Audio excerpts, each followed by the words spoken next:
First, just wanted to introduce myself. My name is Ignacio Maldini, and I'm one of the founders of TrustLink Mortgage. I've been in the real estate and mortgage industry for about 22 years. I graduated from USC, and I've been in all the different lending platforms that we're going to discuss today. So we have a well-rounded background on what we're presenting. So I've experienced everything from the notary portion of the loan doc signings to actually doing a little bit of residential real estate, and now being in the mortgage lending platforms. So I'm excited to be here. I live locally here in Costa Mesa, and we've been affiliates with OCAR since 2019. So I'll pass it over to my business partner, Jason. Hi, everyone. Jason Foreman. Also graduated from USC 1997, have been in the mortgage space ever since. This is my 25th year. I am a real estate broker. I've worked with Iggy now. I think it's closing in on 17 years, somewhere in that range. That's right. I think in that ballpark anyway. And as he mentioned, a little bit more than 3 years ago, Iggy and I started our own mortgage company. We've been up and running since June of 2019. We've closed well over 1,000 loans during that time, representing more than $400 million in loan volume. We are licensed in a few different states outside of California here, which we'll talk about a little bit later. But I live here in Laguna Hills with my wife, Ashley, and my two girls, Clara and Carolyn. So looking forward to spending the next hour and a half with you here this afternoon and bringing you up to speed on all things mortgage. One thing before we get really going here is we definitely hope that this is a interactive session where you are asking questions along the way, whether it's through the chat feature or just raising your hand and giving you access to share your question with all.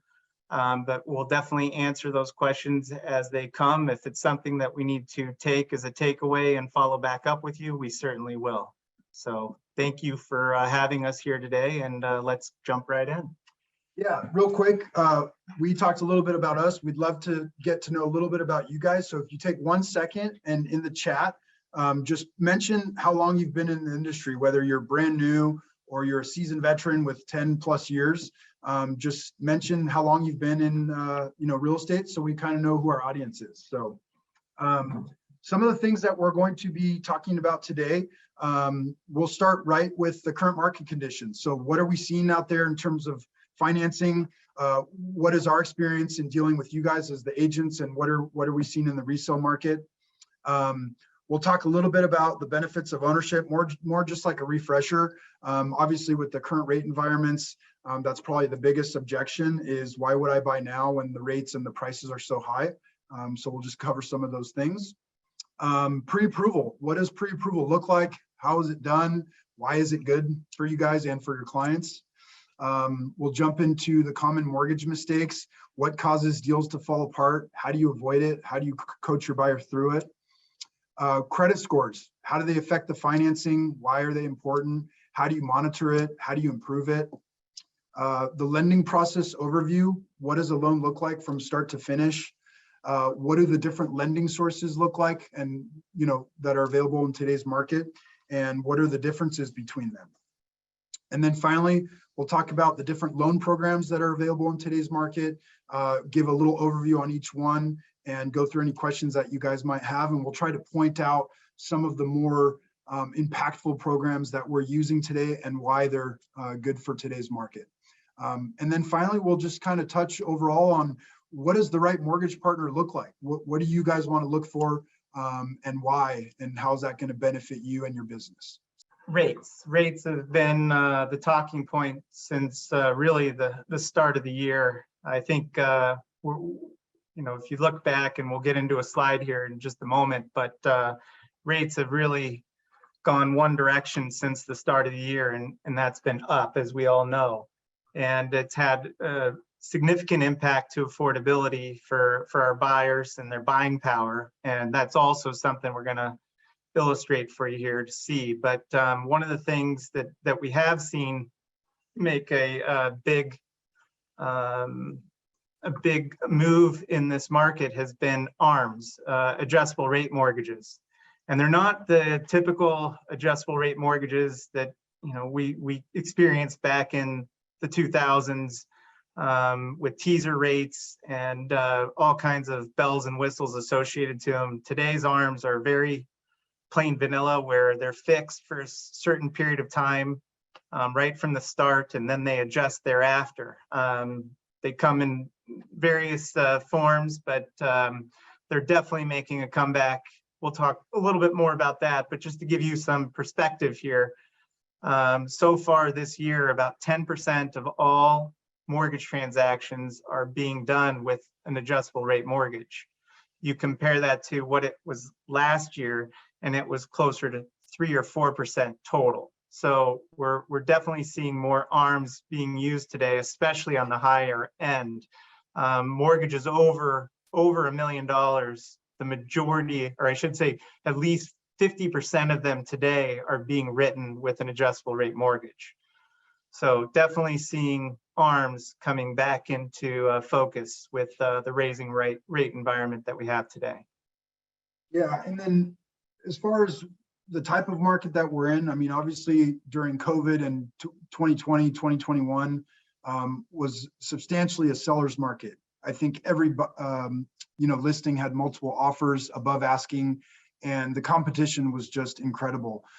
We saw a lot of buyer fatigue during that time. We even saw some realtor fatigue, a lot of offers that you guys were having to write, and in some cases never even responded to. So we're seeing that shift more to a balanced market now. Some people might even argue that we're in a buyer's market or heading to a buyer's market. We're starting to see lots of listings have price reductions, in some cases multiple price reductions. Houses are sitting on the market for longer. And we've even seen recently that sellers are openly offering seller credits, either in the public or the private remarks of the listings, to utilize for rate buy downs. So that's one of the things and one of the programs that we'll be talking about today, but that's definitely helping to, counteract that affordability issue that we've seen with the rising interest rates. And we'll have a slide to share with you. I think is it in there already right now that you can demonstrate that? And yeah, the affordability. Yeah, we don't have to share it with you right now, but it's there, and it's something we'll definitely discuss. We're going to talk about, yeah. But yeah, so we must all be better prepared to better and best serve the client today. With as much change as happening, we just need to expect it and know that it's here. One of the good things is that these rates that we're dealing with today will improve. What's been driving rates since the start of the year has mainly been inflation. And as inflation starts to head the other direction, we'll start to see rates improve. And as we know, the Fed government is definitely doing what they can to help us with inflation that hopefully will start taking hold here, in the coming months, and we'll start to see improved readings with regards to the inflation index. So these things should point to a better rate environment come probably starting in Q1, Q2 of 2023. So we will see better rates than we do today. And that also lends to an argument for why ARMs are probably a good idea for many buyers, because likely there will be a refinancing opportunity coming ahead, certainly within the next 18 to 24 months. Great point. So we'll jump real quickly to this rate affordability calculation that we mentioned. So this is a real world example of a loan that we closed in December of last year. So it was December 10th of 2021. The rate that we closed it at was 2.92%. This buyer put down a little over $350,000 to get down to a conforming loan limit. And you can see the payment down below here is $2,700 a month. And we wanted to give you an illustration of what that same loan would cost today. So if you were to price out this same loan in today's market, you'd be at a 6.79% interest rate which equates to a payment increase, a monthly payment increase of over $1,500 a month. So obviously this is significant because, you know, you can see from the red color that this buyer no longer qualifies in terms of a debt to income ratio. He went from a 37% to a 51%. So on a conventional loan, Fannie Mae would not accept anything over a 50%. So you can see that this has, you know, real world, you know, significant impact on buyers' ability to qualify and what this does to their monthly payment. So yeah, if you break it down even further, you can see that the rate differential, the actual rate differential between what we closed in December to today is over 3.876. So nearly 4 points higher from where we closed. And this is what, 10 months ago. It's a 232% increase in rate, percentage-wise. And it also has a material impact on buying power as of today. So looking at that, you know, this same loan with this rate today brings your buying power from 647 on a loan amount down to 414. So you lose out on $232,000 in loan amount as a result of this rate being where it is at this time. Pretty significant. So going back, this is currently where rates are today. So on a conventional Fannie Mae loan, you're just above 7%. 15-year, we're not seeing hardly any utilization of that right now, but that's at about 6.3%.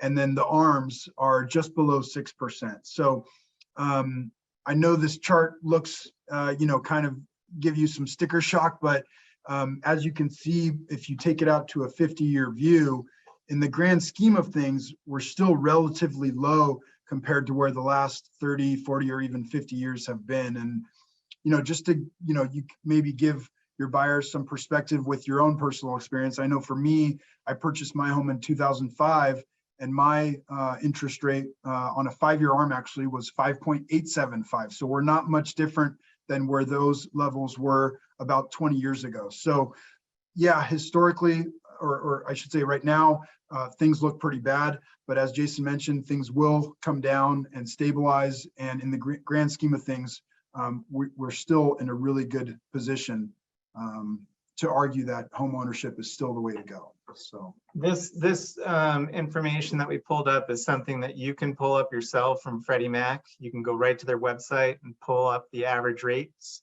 and run various timetables to look back at. But this is something that is a consensus among many lenders. This doesn't mean that these are the rates. These are the consensus rates amongst many lenders. So you're definitely going to find some lenders that are going to have rates above this average, and then you're going to also find lenders that have rates below this average. But this gives you a good sense of where things are overall.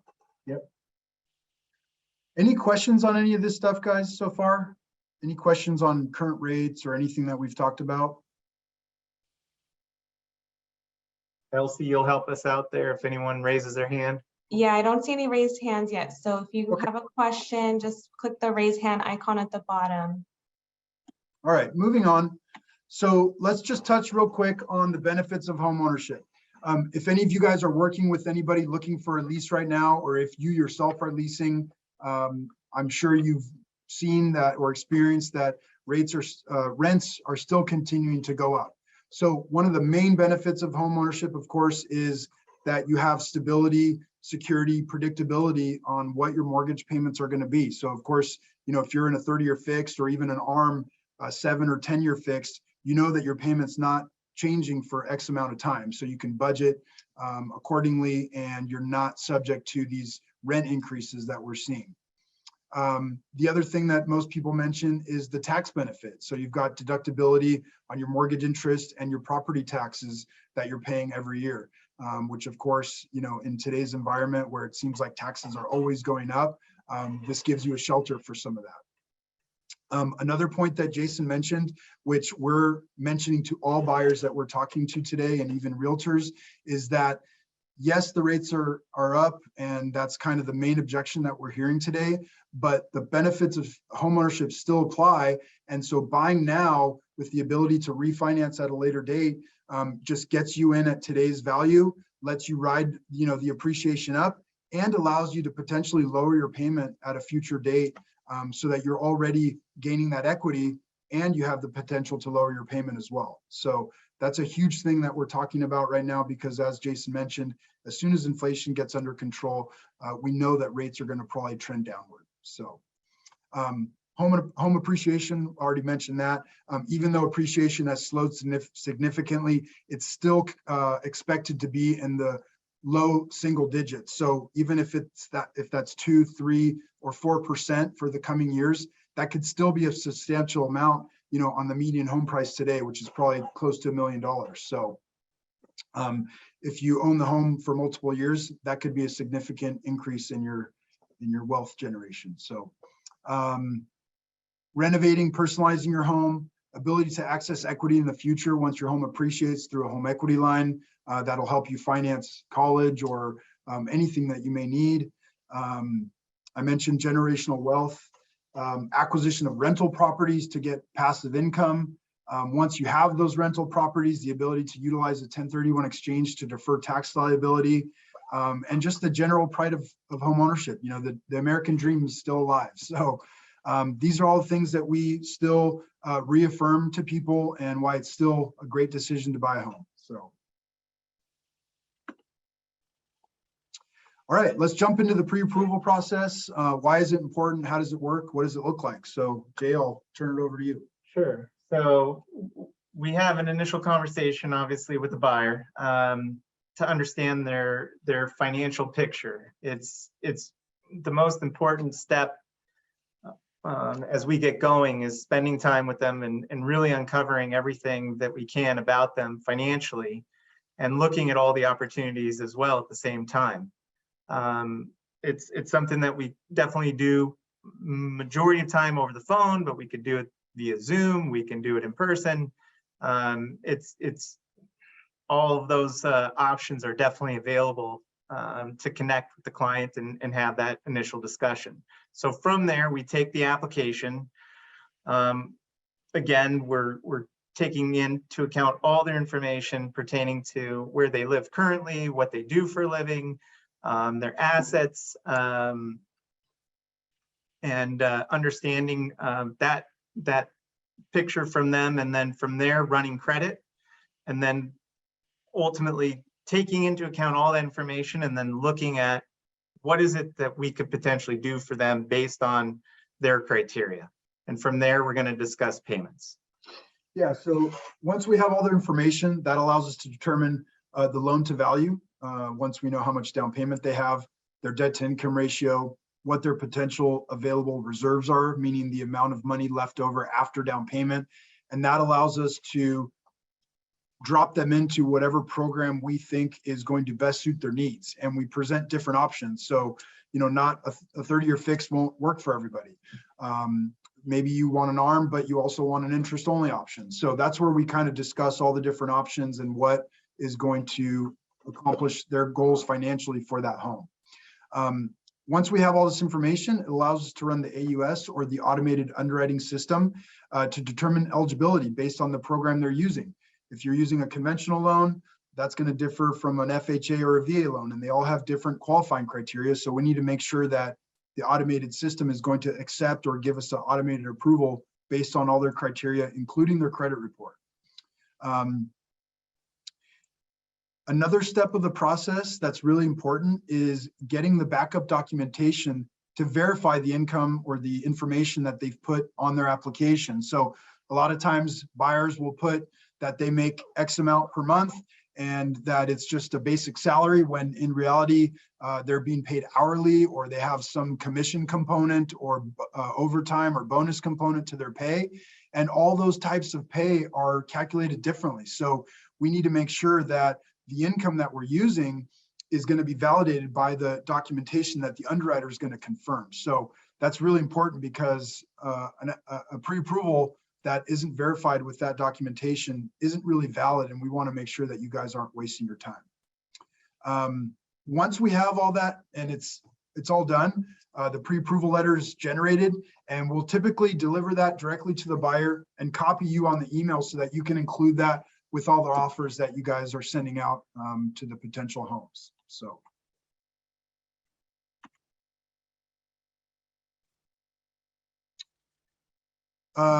So why is it important to get pre-approved? Why do we do it? Why do we promote it? And what are the benefits? So obviously, by definition, the pre-approval allows us to determine what's the max purchasing power of your client, and what can they qualify for in terms of their monthly budget. You know, qualifying for $1 million house and then going over what the monthly payment is might not match up to what they were hoping or what they were expecting for. So, you know, lining up that monthly payment budget to what price they qualify for sometimes is a helpful exercise to make sure that they're looking in the right price range. That kind of goes right into, you know, not wasting your guys' time. You don't want to be driving around and showing homes in a price range that they can't qualify for. So, and that applies to the buyer too. You know, the buyers sometimes think that they qualify for X when it's really Y, and going through this process helps them to understand, okay, well, maybe I need to come down a little bit, or actually maybe I could qualify for a little bit more. So it's a really important process. Yeah, so everything that we've just mentioned so far in the pre-approval process is usually handled by the loan officer. They may have conversations with the lender, an underwriter, account executive, but up until that point, you know, that's what we've discussed is so far contained to that group. You can take the pre-approval process one step further, where you're actually submitting the application, all the buyer documentation to the lender for an actual underwriting approval. This is called a TBD approval, and it allows you the option to waive your loan contingency altogether if that's something that you feel like you need to do in that particular offer that you're making. It allows for faster closings, and then also allows you to compete with cash. So there is a distinction here that, you know, we want to make sure that you're aware of, that you can have a pre-approval where it's just done by the loan officer, or a pre-approval that's done by not only the loan officer, but the underwriter as well. Anyone have any questions or comments around that? I don't see any hands yet. Okay. So one of the things that goes hand in hand with the pre-approval process is running and evaluating the credit score and the credit report of your buyer. The reason why that's so important is because a lot of times we run credit for people and we uncover derogatory things that are on the credit, potentially like a late payment or even a collection account that the buyer may not even know is there. And so in order to start the pre-approval or the credit cleanup process, it does take some time. It's not instantaneous to get things removed or cleaned up. And so it's a really valuable thing to go through that with your buyer. And if there's potential improvement to the score, we want to take advantage of that to get the best rate that we can for your client. So this is just a very basic diagram of what makes up your credit score. And we'll talk a little bit about some of the ways that we can help improve your client's score. So the biggest portion of your credit score is made up of your payment history. I think that's kind of self-explanatory. You know, your payment history shows your ability and your willingness to repay your debts on time. And so that's going to make up the majority of what your credit score is. The amount of credit that you owe is the next largest portion of what makes up your credit score. So for example, if you owe a lot of money on your credit card and your credit card is maxed out, that shows the credit bureau that you have a high probability of going into debt. So you don't really want to max out your cards. You typically want to try to keep them at or below 30% of what the high balance is on that card.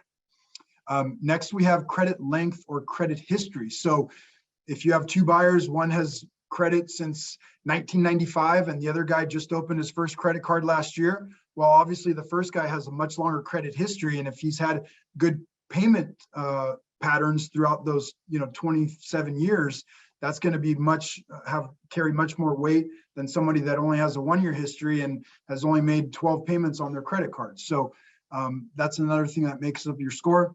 And then finally, you get to your credit mix and new credit. So your credit mix, meaning whether you have installment loans, revolving credit cards, and like leases or anything else that you might have, mortgages, all those different types of credit have different payment patterns and carry more weight. A mortgage, obviously, that's probably the largest debt that you can ever have. So that has a different rating than a credit card. So if you have more different types of debt, you'll probably have a higher credit score because you've shown the ability to pay different types of debt. And then finally, the new credit.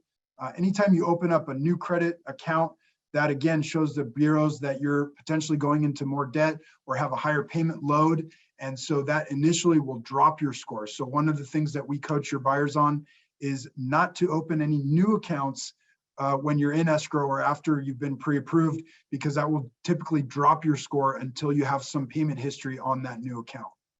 Yeah. So from there, how do you improve your credit score? Anytime that we pull credit, we're instantly given guidance as to what that credit score potential is. And one of the tools that we use from the credit provider is called Wayfinder.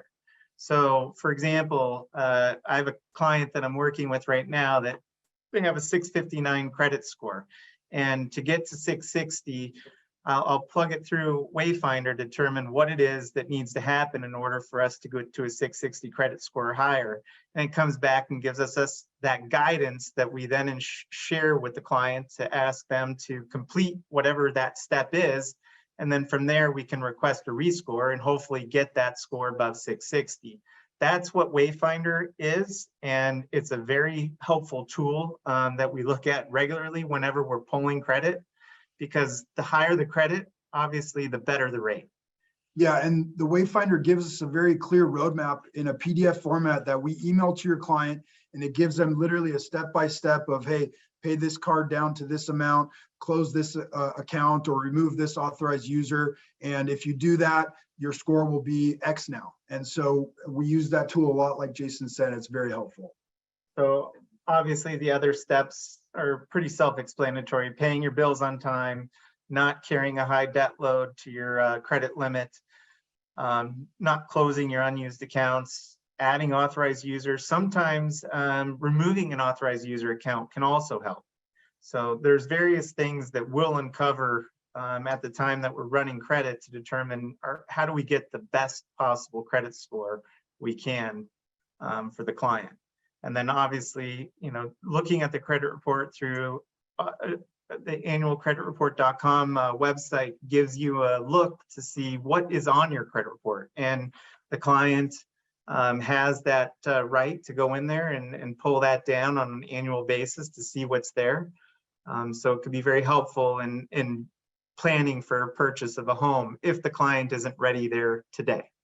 Yeah, and one thing that's not on this list is something called Experian Boost. So Experian Boost is a service that Experian offers where you can actually self-report different utility bills to your credit that will essentially show that payment history for that account on your credit report and essentially boost your score. And the cool thing about that is that most lenders do not take those utility payments into account in the debt to income ratio, but it does help you raise your score. So that's one great tool that we use regularly, specifically for home equity lines, because one of the lenders that we use specifically looks at the Experian score. So if you have any questions on that or want more information, feel free to reach out to us after the presentation, and we'll have our contact information there. One more thing to add here that we hear regularly is inquiries on a credit report. Yes, inquiries month after month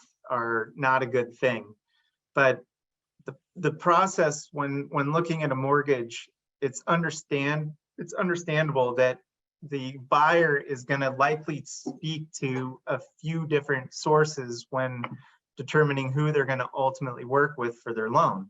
So a thing to keep in mind here is that when you have your credit pulled on day one, that is the main inquiry that gets counted.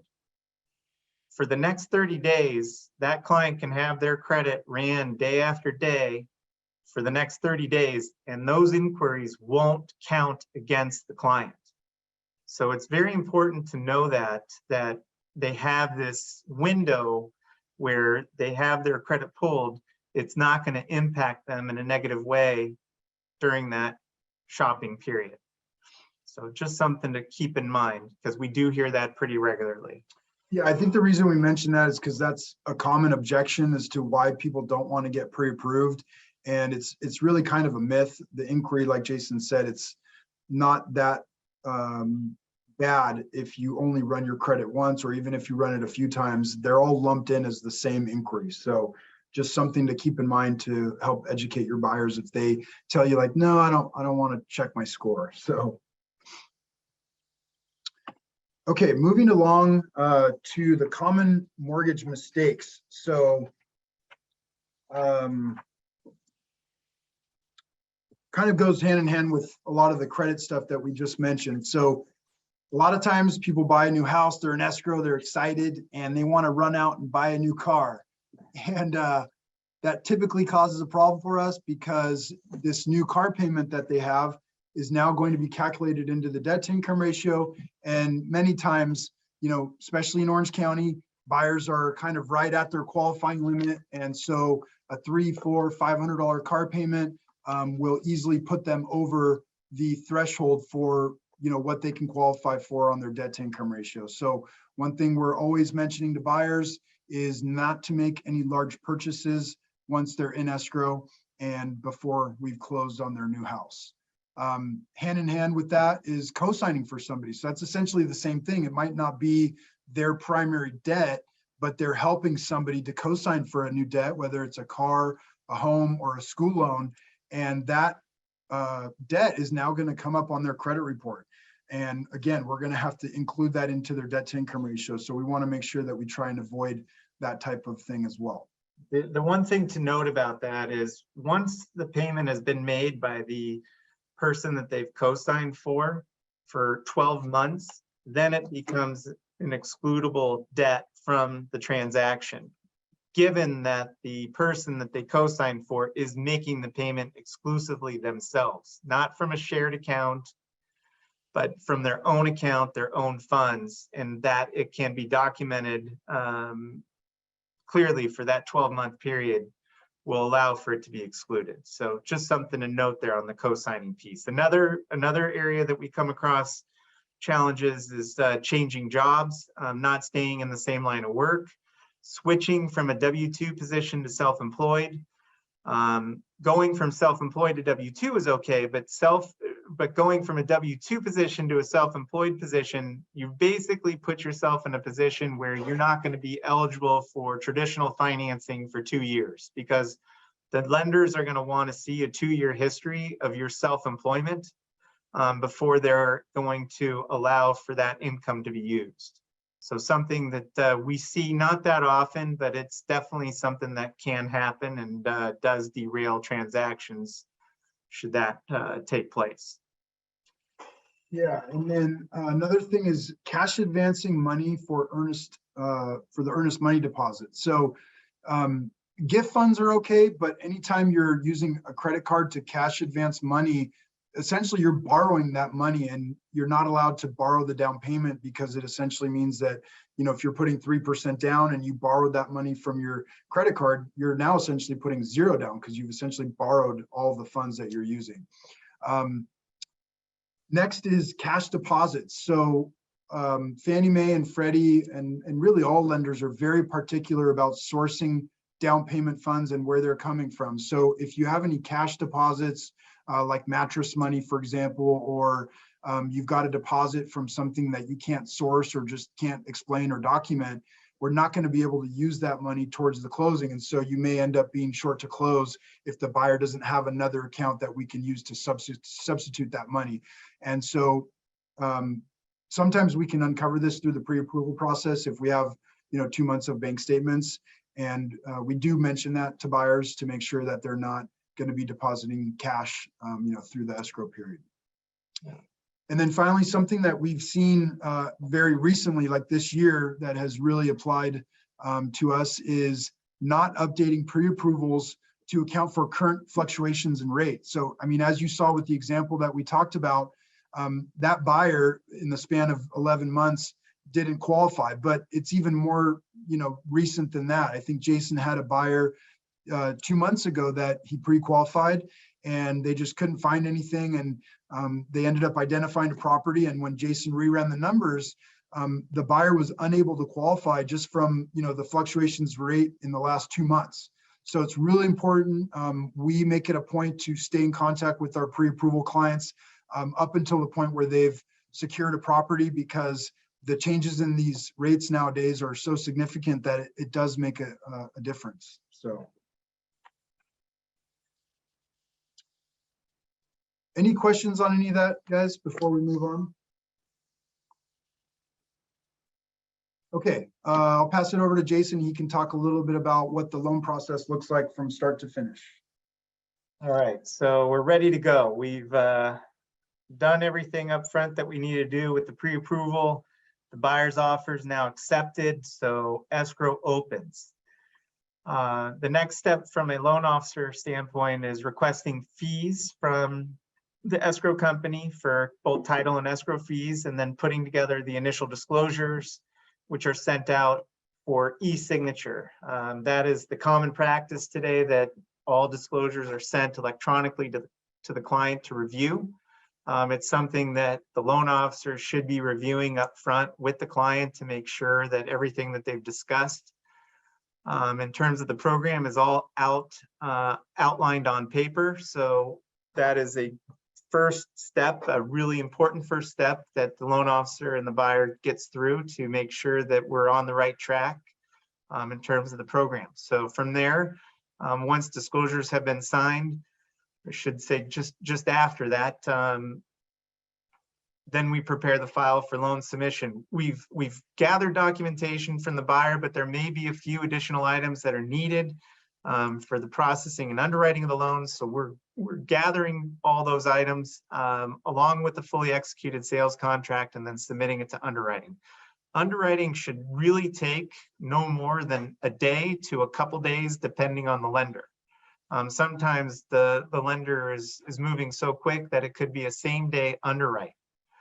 We've seen that a lot lately as a result of capacity with some of the lenders that we're working with, where they have the extra bandwidth at this time to make things happen a lot quicker. So after the loan is submitted to underwriting, the next step is ordering that appraisal, unless we happen to get an inspection waiver, which is something that we would commonly see with a Fannie and Freddie transaction where the sales price is $1 million or under.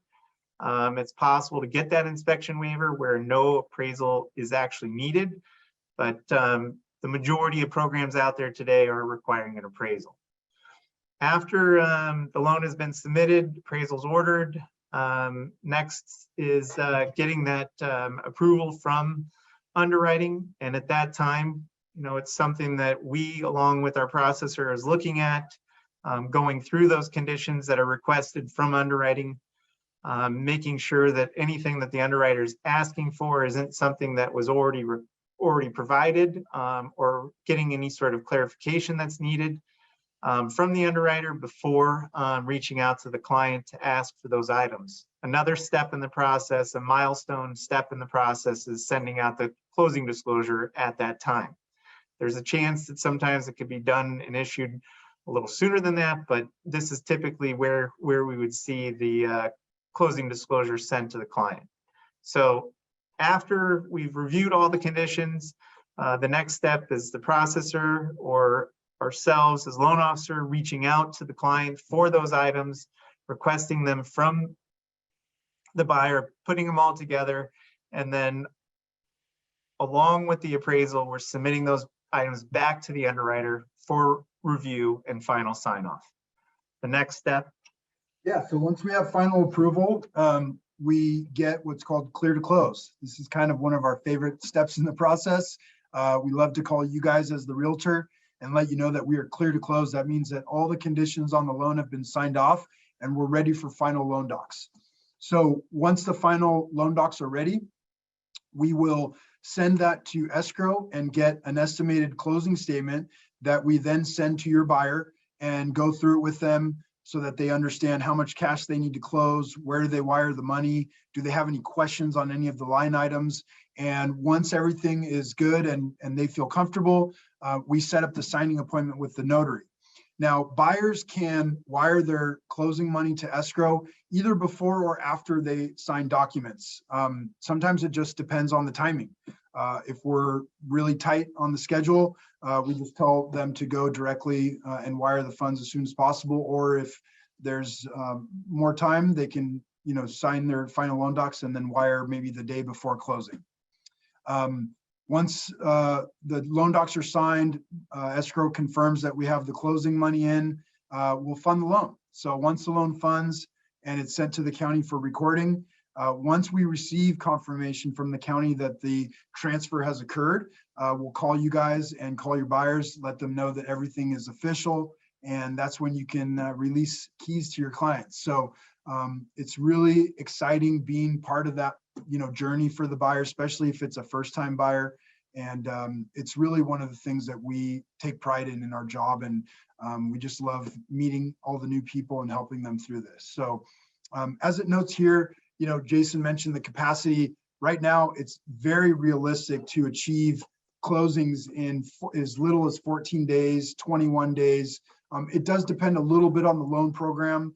But that timing is not unrealistic. So if you guys are trying to compete with other offers, or you just want your offer to stand out, make sure to reach out to your loan officer and confirm what timing to expect, so that maybe you can shorten some of your contingencies and help your offer stand out. So any questions on any of that stuff? I don't see any. Okay.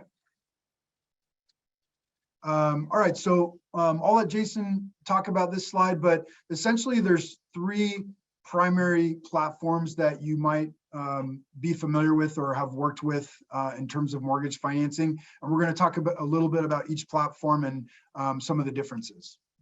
Before jumping in there, one of the things to note is both myself and Iggy have been part of all 3 of these platforms, between working for a bank, a mortgage banker, and then obviously our setting today is a mortgage broker. But the most popular for sure for people in terms of recognition is the banks and credit unions: Chase, Wells Fargo, B of A, Schools First, Westcom, Union Bank. The list goes on and on. Banks are typically, and credit unions are typically noted for their jumbo programs. They offer, in many cases, the best pricing when it comes to jumbo financing and ARM lending as well. They do come with tighter guidelines where it is a little bit more restrictive to get into those programs. But when it comes to jumbo financing, banks and credit unions typically have the best rates, especially if the buyer has a banking relationship or a business banking relationship with a bank or credit union. That could also help improve pricing as well. But again, it's just a little bit more difficult at times for qualifying purposes. The next is mortgage banker. Mortgage bankers are Loan Depot, Quicken, Guaranteed Rate, UWM. These are just some of the main players that you've probably heard of out there. And what they do is they have a retail and sometimes wholesale platform, or just wholesale platform, that funds and sells loans immediately upon closing to that end investor. That's either Fannie Mae, Freddie Mac, or it could be FHA, VA, it could be banks, it could be credit unions. So that is typically the platform for a mortgage banker. Mortgage bankers are definitely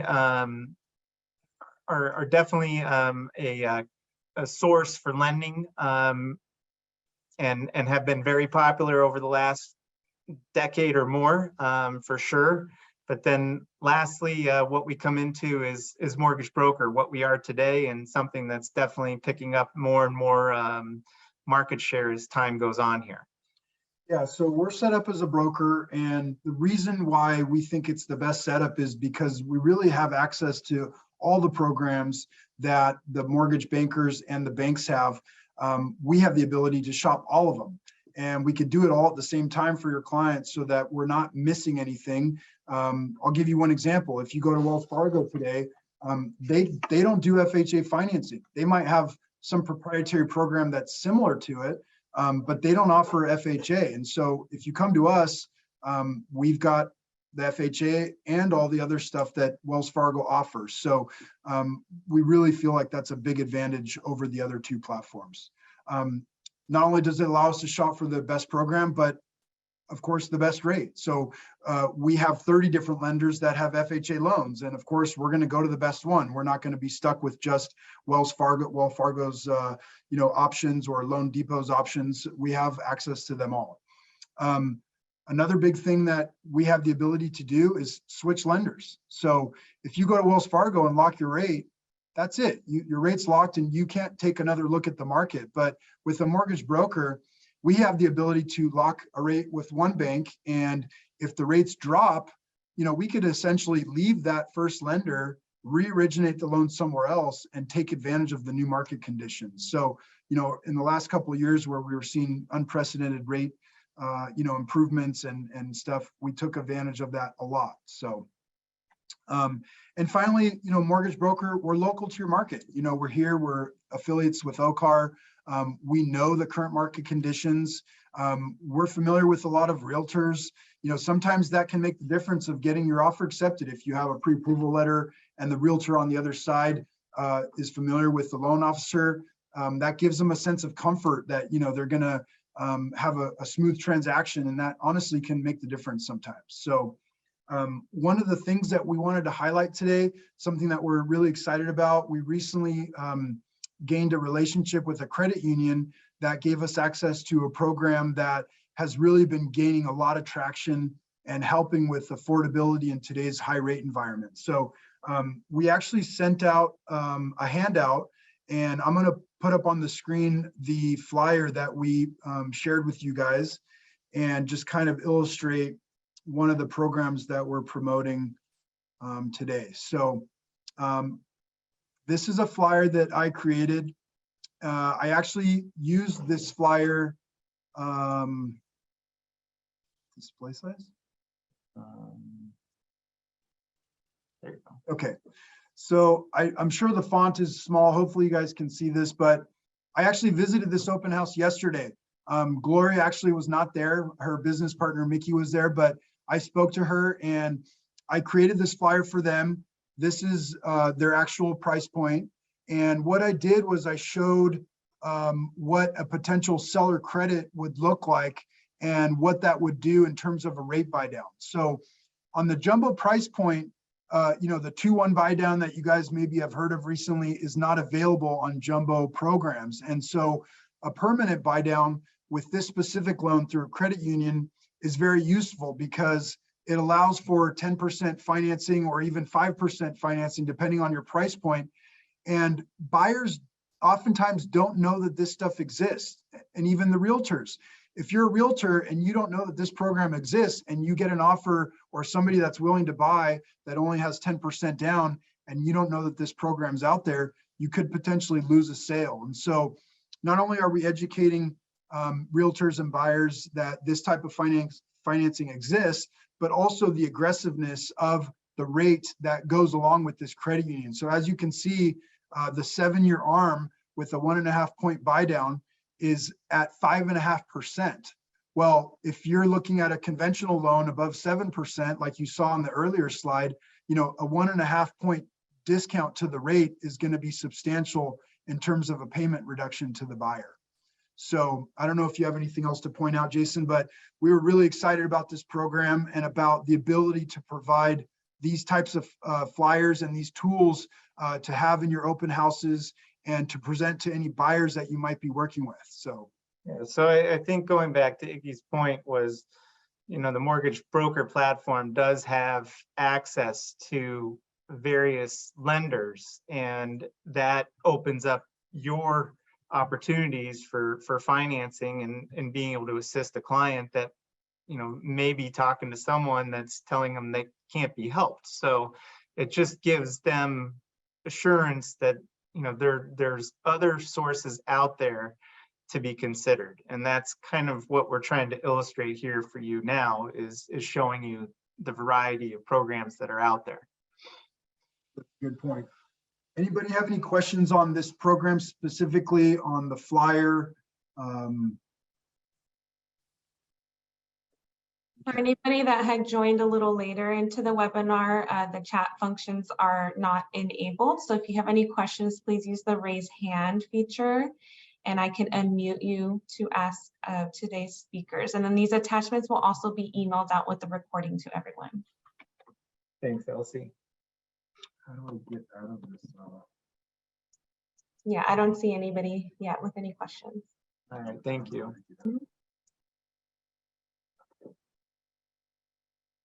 And then I'll just touch briefly upon it since we're talking about it right now. The other attachment that you guys will receive is this PDF version of the pre-approval instructions. So this is a real handy tool, again, that you can have at your open houses, or anytime you get a new buyer, you can send them this form.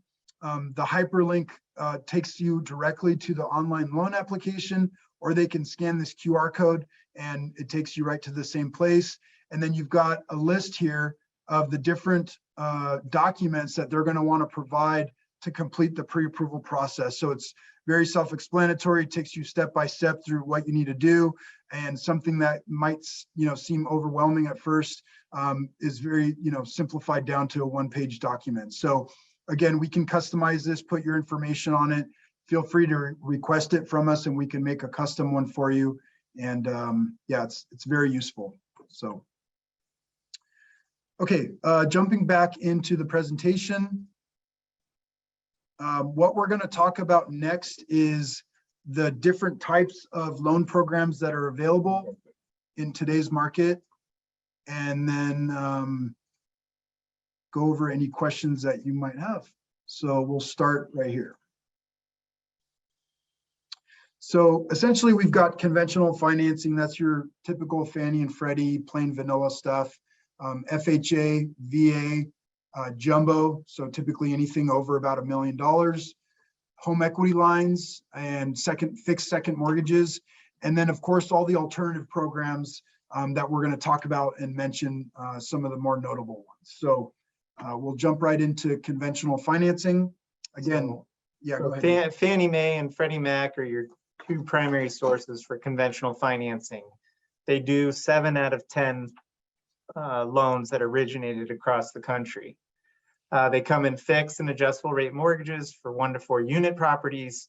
Anything that's 5 units or above is considered commercial. So it definitely falls outside of the residential platform. So whenever you do have 5 units or more, it's a different loan program altogether.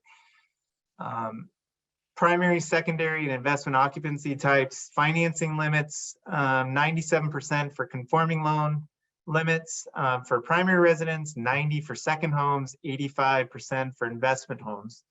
The max debt to income ratio is 50% and minimum FICO score is 620. There's PMI mortgage insurance that is applicable whenever the down payment is less than 20%. This could be all kinds of PMI options are available today versus what was traditionally offered, which is that simple monthly payment feature. There's now lender paid mortgage insurance, which has been around for a while. There's upfront mortgage insurance that can be paid at the time of closing. There's also split level mortgage insurance where a portion of it is paid upfront and the portion is paid on a monthly basis. So there's all kinds of variations with regards to PMI. Then there's also condo project approval for condominiums that's required. And then you have your current national loan limits for 2022 at 647,200. And then the Orange County loan limit, which is higher at 970,800. There are some lenders, including a handful of lenders that we're working with, that are offering right now the projected loan limit for 2023. They're offering it at 715,000 on the national limit, and I believe it's $1,073,000 for Orange County high balance loan limit at this time. Yeah, and just to mention the other counties, if you guys work in other counties like Riverside, San Bernardino, those do have different high balance loan limits. So if you guys have a deal in those counties, feel free to call us and we can tell you and explain the different county loan limits. All right, then we go into FHA financing. So FHA is the Federal Housing Administration. Essentially what that means is that these loans are insured by the federal government. They also allow for fixed and adjustable rate mortgages, although in my 20 plus years, I've never done a single adjustable rate mortgage on FHA. So they're not really utilized at all. They also allow for primary residences on 1 to 4 unit properties. I actually had a friend that purchased a duplex with an FHA loan. He occupied 1 unit, rented out the other. So it's a great way for first-time buyers to get into an investment property using an FHA loan. It allows for 3.5% down. So it does help with your buyers that are a bit challenged on the asset side. It also is a bit more lenient in terms of qualifying. So compared to Fannie Mae, that's capped at a 50% debt to income ratio, FHA will go all the way up to a 55. And also you can see much lower on the credit score, as low as a 550. So FHA also does require mortgage insurance. However, they have 2 components. So they have a monthly portion that you have to pay and also an upfront portion that most of the time is actually financed into the loan. So it's 1.75%, but instead of paying that through the closing costs, most people choose to add it onto their loan amount and finance it over the life of the loan. FHA is also more lenient on waiting periods for what we call a housing event, whether that's a bankruptcy, a foreclosure, short sale, or even like a loan modification. They do allow for shorter time periods there. So somebody that had a past event can get back into the market sooner. Rates are typically lower than conventional financing, but in most cases, the monthly mortgage insurance is more. So that's something that, again, we evaluate with each of your buyers individually. And it's really based on credit score. If you have a higher credit score, typically you're going to want to lean more towards conventional because the monthly mortgage insurance will be lower and that total payment between rate and MI will be lower than FHA. Whereas FHA, if you have a lower credit score, the rate differential will be much better and help offset the amount of the higher MIP. So that's just kind of a rule of thumb. Again, FHA does require condo project approval. You guys can go to the HUD website yourself, and if you're either listing a condo or you are working on a buyer that wants to put an offer on a condo with FHA, you can very quickly go to their website and find out if that community is approved, so that if you have a listing, you can make sure to put in the financing options available that FHA financing does qualify, because you don't want to exclude, a large portion of buyers in case you have someone that potentially wants to use an FHA loan.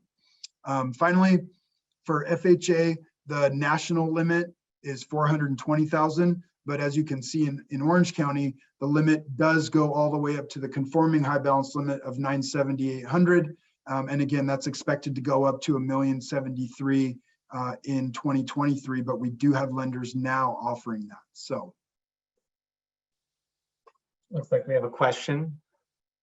Elsie? Yes, let me unmute Foreman. Go ahead. Yeah, so website you said we can go to check the condo project approval?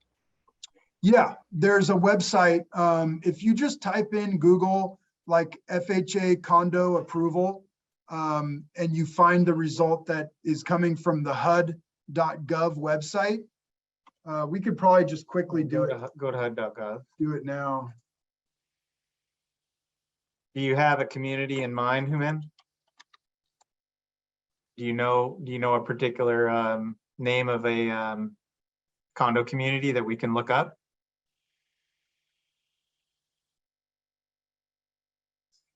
Go to resources. Sorry, I was just trying to get the unmute session here. Anyone in particular? I was just trying to see where we could search. I'm thinking of one in So- Irvine. Watermark is fine. Okay, yeah, so if you can see this, you just go to Google and type in FHA condo approval, and the first link that comes back is the one that you want. So Right. it'll take you right into there. And so if you go here, we can go orange, and then let's say, do you know what zip code Watermark is in? I think it's General Irvine, but I'm gonna pull it up right now. 92612. Okay, and is that the right spelling? I think it has an E at the end. Okay, so you can just keyword search the name of the community, or a lot of times what I do is just put in the zip and then you can look it up. But if this is it, it looks like it's approved and your expiration date goes all the way into 2024. So you've got about a little over a year and a half runway on this community for FHA. Before it needs to be Renewed. Okay. Appreciate that. Thank you very much. Yeah. So again, you can keyword search, or if you just go here and type in the zip code, sometimes you have the wrong spelling and the condo project isn't coming up. And so just so that you don't miss that or make a mistake, I will do a zip code search, and then you can scroll down and it's got the names of all the communities here in Irvine that are FHA either approved, or you can see maybe if we can find an expired one. Here's one that was withdrawn. Here's one that was rejected. So this is where it's going to show you the status of each property. I do see another raised hand from Kwan, so I'm going to go ahead and allow to speak. Hey, Kwan.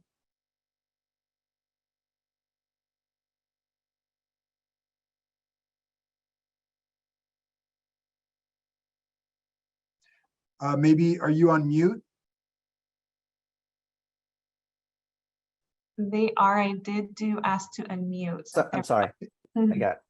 There you are. Yeah, you mentioned that FHA will be good for investment properties. Am I hearing it correctly? Because on the third bullet point, it's just for primary residence. Yeah, yes. So essentially, it's kind of a mix, right? So let's say if you're buying a duplex, you do have to occupy one of the units, but the other unit you can rent out. So you could essentially buy a duplex or a fourplex. You have to occupy one of the units, but you can rent out the other units that you are purchasing. Okay, got it. Thanks. Yep. Good question. Okay, if there's no other questions, we'll move on to VA. By the way, we love working with our veterans. We close a lot of VA loans, and I would personally, I think that they're one of the easier loans to do, because they're very, I would say even more lenient than FHA to qualify for. Do you want to? No, you can go. Okay, so VA loans, again, they're guaranteed or insured by the U.S. Department of Veterans Affairs. They're available to all veterans, military that's currently serving, reservists, and also select surviving spouses of veterans. So that's a question that's actually on every loan application. It does ask if they've ever served in the armed forces. So we make sure to explore that with every client, because the VA loans are very attractive. They have great rates. They have limited or certain fees that are what would you call, like uncollectible. You can't charge certain fees on a VA loan. So yeah, they're really, really great loans. They also offer fixed and adjustable rate options. They are also for primary residence on 1 to 4 units. The coolest thing about VA, of course, is that they allow for zero down. So we have lenders right now that offer zero down financing up to $2.5 million. So that was a recent change that took place, I think, within the last year or two. You used to have to, if you were over a certain loan amount, you used to have to bring in a percentage of the difference of the entitlement calculation as a down payment. That's no longer required. So you can literally do zero down up into, a couple $1 million of purchase price. So that was a really cool change that took place recently. The debt to income ratio, it's technically a 55, but we have done VA loans above that. I've seen 56, even 57% debt to income ratios. So it's very lenient on qualifying. If you have other offsetting compensating factors like great credit, you have money in the bank, but you're not putting it down, that counts as a compensating factor. So that's what typically will allow you to go higher on the debt to income ratio. It'll also go down to a 580 score. The other cool thing about the VA loan is that it does not have mortgage insurance. They have what's instead called the VA funding fee that is similar to the FHA upfront fee where it gets financed into the loan amount. But if your veteran has any percentage of a disability rating with the VA, even just a 10% rating, which is the lowest, that VA funding fee will be exempt. So they won't have to pay it. And it's kind of on a sliding scale, depending on if it's your first time using the VA benefit, if it's a subsequent use, and the down payment amount and the loan amount, it can go anywhere from like 1.5% all the way up to like 3.3%. So if you have the ability to get that waived, it can really make a difference in the monthly payment. Go to the view. So it's Oh yeah, I'm sorry, I have the wrong view here.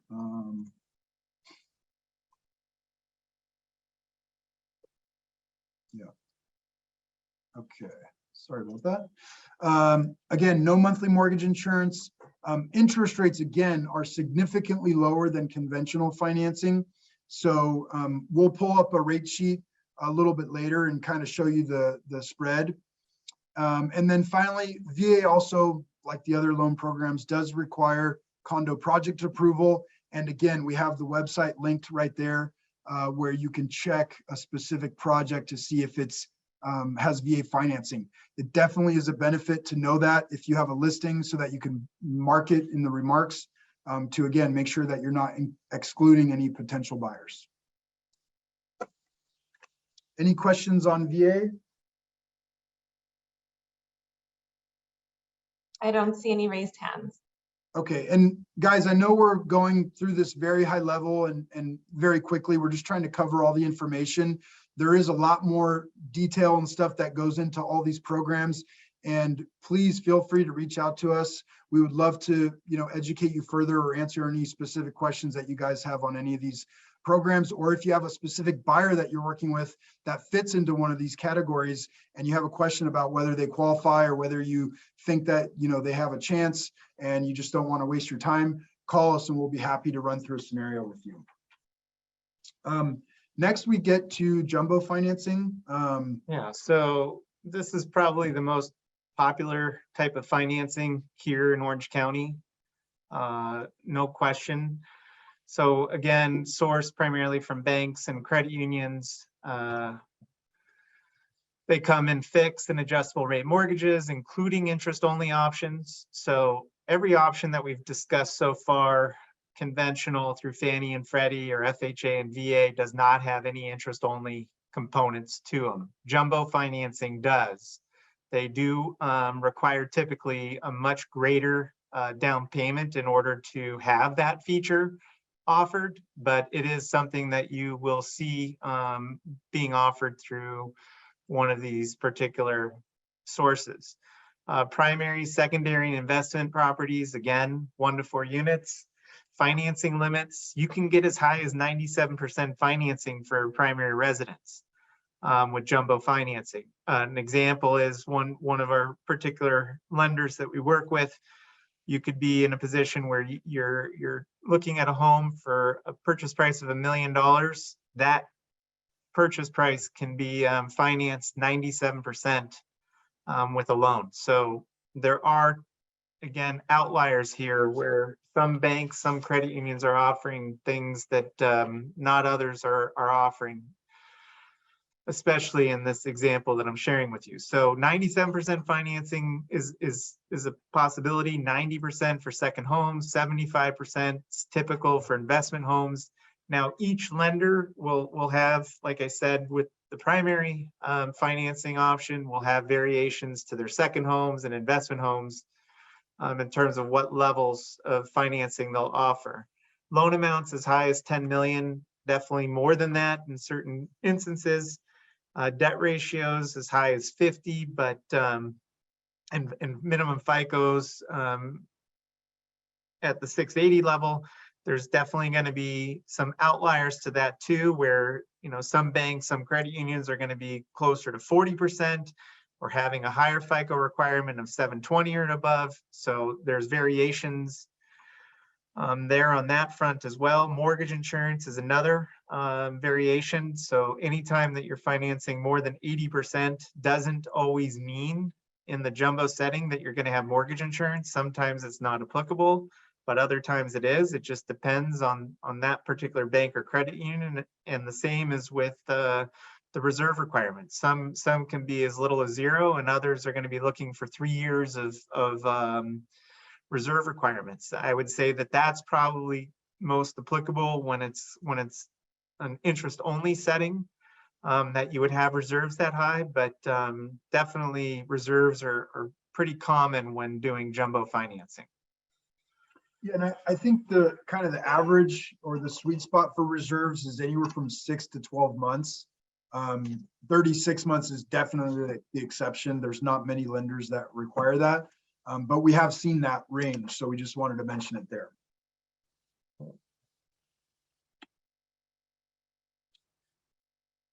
Home equity lines and second mortgages, another product that has gained a little bit more traction this year, mainly for purchase, or I should say mainly in a standalone setting, not necessarily for a purchase, but we are starting to see that a little bit more, where buyers are using first and second combos to help with financing. Some of the second TD lenders out there will allow for as much as 95% financing. So if you've got a particular scenario where the client is buying a higher end priced home, a first and second combo may come into play because the first may not do it and they need a little bit more financing help to get it across the finish line. That's where a first and second combo may come into play. But HELOCs and second mortgages come in pretty much two varieties. Home equity lines are adjustable and come with a fluctuating rate that's based on prime, that can adjust monthly. And a fixed second mortgage is exactly what it is, what it sounds like, where it's fixed for the duration of the term. It is typically fully amortized, but again, both can be used as piggyback options for financing to again help with the structuring of the loan, but also to eliminate mortgage insurance as an alternative as well. They can help to qualify in counties with lower loan limits, mainly in Riverside and San Bernardino counties. We see them being a little bit more popular on the higher price point homes out there. They do allow, as I said, up to a 95% loan to value. FICO scores can be as low as 640. And then, as I had mentioned here, they're also popular for standalone reasons as well. A lot of people are not all that excited, and we can't blame them for ever wanting to touch their 2 or 3% fixed rate mortgage that they have in place. There's no reason to do that if they're only looking for maybe some home improvement funds or looking to consolidate debt. You can do a home equity or a standalone second to accomplish whatever those needs are. So something else that the seconds and home equities are used for. Anything to add? No, just something to keep in mind, as the Fed has been increasing rates and probably will continue to do so through the end of the year, these home equity lines are tied to that federal funds rate. And so, anybody that has a credit card or a home equity line has seen this rate increase over 3% so far this year. They have another meeting coming up this Wednesday where they're expected to raise rates another 0.75%. And they will have another one in December where there's talk that they may raise again another 0.5 to 0.75%. So just something to keep in mind, that these the HELOC payments are adjustable, and whenever the Fed raises or decreases the prime, that payment is directly and exactly affected by that same amount up or down. So, Good point. any questions on anything so far? I don't see any raised hands. All right. Now we get to the alternative and the niche type stuff. So again, as a broker, this is kind of where we see a difference, right? So we have access to all these types of loans that most banks and traditional, lenders don't have. So one thing Jason mentioned is the interest-only option. Specifically on the ARMs and the jumbo stuff, we're seeing a lot of utilization on that. There are also 40-year terms, definitely not as popular, but just something to mention that is available. One thing that we do use a lot of is bank statement loans. So anytime you have a self-employed client, there's a high probability that they're writing off as much expense as they can, because that's going to keep their tax liability down. Well, what happens is that creates a situation where they're not documenting a lot of net income on their tax returns, which is the income that we use to qualify for a traditional, conventional Fannie FHA loan. And so if they don't have the documentable income, another option for that is to present either 12 or 24 months of their business or personal bank statements, and we average the deposits that they have going into that account, and that takes the place of the traditional income documentation. This does typically result in a higher rate, but in some cases, this is the only way that self-employed clients can qualify for a home. So a lot of times they use this to get into the home, and then once they have acquired the property, sometimes they make a decision to start to report more income in future years so that they can eventually refinance into a more traditional loan and potentially drop their interest rate and their payment, and then eventually go back to reporting, how they were reporting before, once they've secured a more attractive rate on their loan. Another option that we've been using lately is what you call a DSCR, or a debt service coverage ratio loan. This loan does not require any income documentation. It's based solely on the performance of that asset, meaning that this is typically for investment properties, and they are qualifying the property based on what the proposed payment's going to be and how that's offset by the proposed or the documented rent that you have on the home. So literally, the application does not take into account any employment, any income whatsoever. These are very easy loans to qualify for as long as you meet the coverage ratio requirement. But again, because there's no documentation of income, these do carry higher interest rates than a traditional type of loan. But again, these loans are being utilized heavily in today's market. A couple other programs that are out there and offered. Not seeing a ton of usage on them at this time, especially in the Orange County market. Mostly, I would say, more popular out in the desert, Riverside, San Bernardino counties, but it's the Cal HFA and GSFA loans for down payment and closing cost assistance. These loans allow for buyers to purchase a home with no funds themselves. They actually get the financing assistance through those entities, but there are restrictions associated to qualifying for those loans, mainly income restrictions. So they can't have a certain amount of income, otherwise they don't qualify. So these rates typically come higher than what you would get through traditional financing to make up for that down payment and closing cost assistance, but it is something that is available for the right type of buyer. Another program out there that allows for a different way to qualify is using assets for qualifying income, called asset depletion. The lender will look at the total amount of assets in a particular account and derive a monthly payment or a monthly qualifying income that will be used to offset and help with that debt to income ratio calculation. It's for the right person, it works out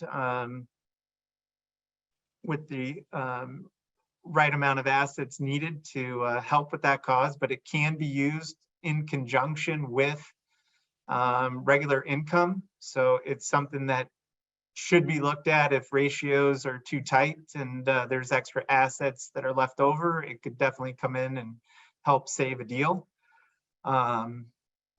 Next. Yeah, next we have reverse for purchase. So may not be familiar, but you can use a reverse mortgage to purchase a home. And in the situation that it works for your buyer, it can be a life-changing thing, because a lot of these older buyers, they're looking for a way to retire. Maybe they, want to avoid a mortgage payment to be able to travel or do things that they've always been dreaming of. And so a reverse mortgage can help you accomplish that. So for buyers that are 62 years of age or older, this could be an option for them. And it is something that we do explore with buyers that are in that age profile. So we do have experience with them. If you guys want to learn more or have questions about how they work, feel free to reach out to us. You have no lock and shop, another program that's been offered since the rates have been rising this year is something where lenders will allow for you to lock in on a TBD scenario. And what it allows for is the buyer to shop for a home up to a certain amount of days, depending on the lender that's being worked with. They'll allow for them to shop while locked into a rate, so that once the home is identified, it just carries out through the regular process, but it gives that client assurance that the rates today will not be going up from this point if they're going to lock in under that scenario. Another option is long-term locks. We typically see this through the banks, where they'll allow for the buyer to lock up to a year out, giving them again the confidence to know that the rates that they're locking in today won't get any higher over that time frame. And that's something that you typically see with a new build, new construction type of scenario, where the home isn't even started yet, and the runway for it to be completed is months out. So that's definitely something that can come into play and help with new construction. Lastly is something that Iggy mentioned earlier with regards to the temporary rate buy downs. This is something that you've probably been hearing about recently. It comes in a variety of options, but essentially what it is it takes into account what that first year, second year, third year rate could otherwise be. And I guess an example of just looking at the 3-2-1 scenario here is if we're taking advantage of a 3-2-1 buy down and today's rate is 7%, what we're essentially saying is that in year one, the rate is going to be bought down by 3%. So instead of it being 7% year one, it's 4%. And then year two, it goes to 5%. Year three, it goes to 6% before it starts at the end of year three at 7% for the duration of the loan. So this is something that you're probably seeing a little bit here of, or seeing a little bit here and there of as of these recent times. They're not getting a lot of usage because they are expensive at times, and typically it's something that the seller is offering to pay for, or the buyer is not all that excited to pay for themselves. So it does take into account a little bit of massaging as to whether or not it's going to work for that particular buyer or not. Yeah, and another thing to mention about the temporary buy down is that it's not available on jumbo. So if you're over the conforming loan limit, this isn't even an option for you. And that's another reason why we are promoting that credit union program with the low down payment and a permanent buy down, because again, it allows for higher leverage financing, and the rate specifically on the ARMs really gives you a big reduction in the monthly payment to help with that affordability. So, any questions on the program side of things? Juan. I do see one hand raised from Kwan, so just one moment. Hi. Do you have any types of bridge loan? Maybe you mentioned that already. I may have missed it. We didn't mention it, but yes, there is bridge financing available. Pretty much the way it works with one particular lender is that they're going to want to see that the home that is the departing residence is not currently listed. That's one of the big conditions. Most of the time they want to wait until the bridge financing is in place, and then once it's in place, then the house can be put on the market for sale. But yes, bridge financing is definitely available, and there's certain times where if there's enough equity in the departing residence and the buyer is putting enough down on the new residence that the home could be paid for essentially in cash with the bridge financing in place, that once the home sells, the bridge loan can be paid off and closed out and replaced with permanent financing. So yes, Okay. we do offer it. Okay. Second question. What if an investor wants to use their retirement money to buy investment property? You have anything for that? Or Bruce, you mean as far as their pension? or 401 or IRA or anything like that? Yeah, that's all going to be considered for qualifying income. That definitely will come into play. Are you talking about income or liquidating the asset to use as down payment? Well, someone got a lot of money in the 401k, but they don't know how to Yeah, use that. you can liquidate that and use it as down payment to finance a purchase of an investment property. Sure. Okay. Thanks. Yeah, now on the rental property, the proposed rent off of the subject property will count towards qualifying income as well. Right, So- right. Because that's a source of income from the rental. Is that Correct. right? Got you. So that will falls in your one of your programs here, right? Yeah. The DSCR or something like that. Well, yeah, that's more of a non-traditional, but if you just do a conventional Fannie Mae loan, the proposed rental income on the property that he's purchasing as investment would be used to offset the payment. So you can use 75% of the proposed rental income to qualify. Okay. But that means the person has to take it out of the retirement account. Yeah, Yes. I would advise that they talk to their CPA to make Yep. sure that The tax implications, yeah. Exactly. Yeah. Okay, gotcha. Thanks. Yep.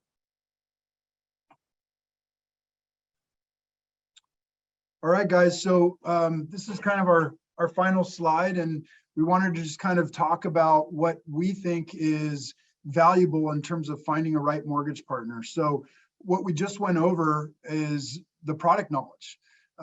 Like anything, if you're working with somebody that doesn't know the different products available, you might be missing an opportunity for a buyer that maybe thinks that they can't qualify when in fact really they can with the right product. So like anything, you need to work with somebody that's experienced and that's staying in tune with the market and the different products and new products that are coming out. Because the mortgage world is always changing. Guidelines are always changing. Programs are going away. New programs are coming out. And so it's really important to work with somebody that's up to date with everything, but also has the experience and has seen a lot of transactions. A lot of times, getting a deal closed or avoiding a big mistake is knowing what has happened in the past and being able to predict what's going to go wrong, or if something does go wrong, that you've already come across it before and you know how to fix it. So we all know it's hard to find clients, especially in this market. And so if you have a deal in escrow, you want to make sure that that thing's going to close, and working with somebody that's experienced can go a long way. So the next key element is communication, just making sure that you've got great communication with your mortgage lender. You should be talking to them pretty much every week, especially with how volatile the markets have been this year. There's always change happening every single day. There's sometimes in terms of rates changing, they could be changing 3 or 4 times in one given day. So communicate with your loan officer on a weekly basis is certainly encouraged. And then availability, at the same time, they need to be there for you 7 days a week. Mortgage and real estate never shuts off. It's always here, and that person has to be there and by your side as your partner. Yeah, I mean, to that point, the 15 open houses that I went to this weekend, I think one of the common things that people mentioned was like that I was actually out and about, like talking to realtors, and they kind of thought that was like weird or something. And so, yeah, you want someone that's available on the weekends. That's when most people go out and look at homes. So you need to be available to pre-approve, answer questions, go over scenarios. So availability is key. And that goes right into the locally focused. I mean, we're here. Like I said, I was out visiting open houses all weekend. And if you're available, your market, you're familiar with the neighborhoods, the trends, it goes a long way, and it does make a difference. So, and then on to execution.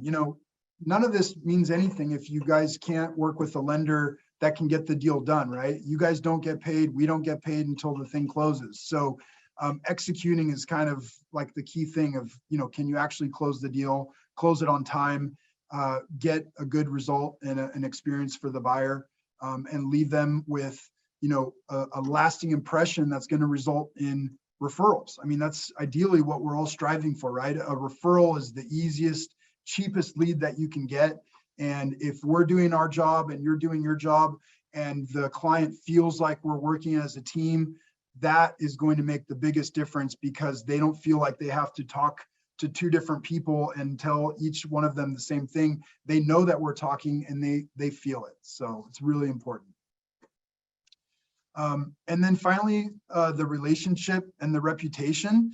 The relationship, I think, is so important, because we're not just here as a transactional basis. We want to get to know you. We want to understand what your business is, how you generate your business, what's important to you, and work alongside you. And like Jason said, stay in communication every week. We want to be an advisor for you guys to tell you what the market trends are, let you know what's happening in the market, what we're seeing. For example, the flyer that I created and I was distributing this weekend, I got a lot of great feedback on it. One person said like, hey, this is great. My lender doesn't do anything to help me. I've asked them for buy down flyers and they haven't done anything for me. So we're not just here to close the deal and then not talk to you again. We want to continue to work with you, but not also just to benefit us. We also want to bring value to you guys, show you how you can increase your business, get better results for your customers. And that's evident in our surveys that we have across Zillow and Yelp and Google. And we welcome you guys to go and take a look at that. So one last thing that I'll say is Jason mentioned communication and the weekly contacts. We do have a weekly rate sheet that we create for all of our realtors and our buyers. And if you guys would like to get on that mailing list, we would ask that you reach out to Elsie, since the chat feature is not working, and ask that she share your contact information with us, and we can put you on our mailing list to receive this weekly rate sheet that we have. And it's got our portfolio jumbo product that we illustrated on the flyer, and also we'll give you an idea of where the FHA and the VA rates are. So anything to add to that, Jay? I just want to say thank you. First, thank you for attending today and asking the questions that you did.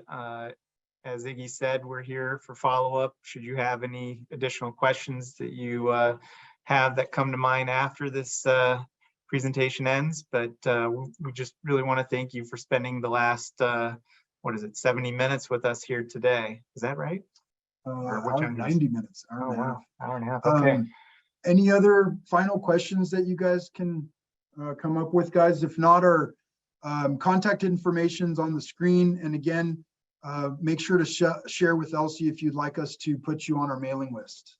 And Elsie, thank you for hosting today. And We appreciate you being a part of this and again, giving us the opportunity to present with all of you today here.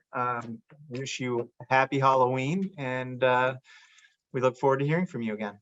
Thank you. Thank Thanks, you, guys. Jason. Thank you, Ignacio. So we will be sending out the recording to everyone, if not by end of day tomorrow, at the latest Wednesday, and including those attachments as well. Okay, Thank thank you. you. Thanks. Bye-bye. Bye-bye.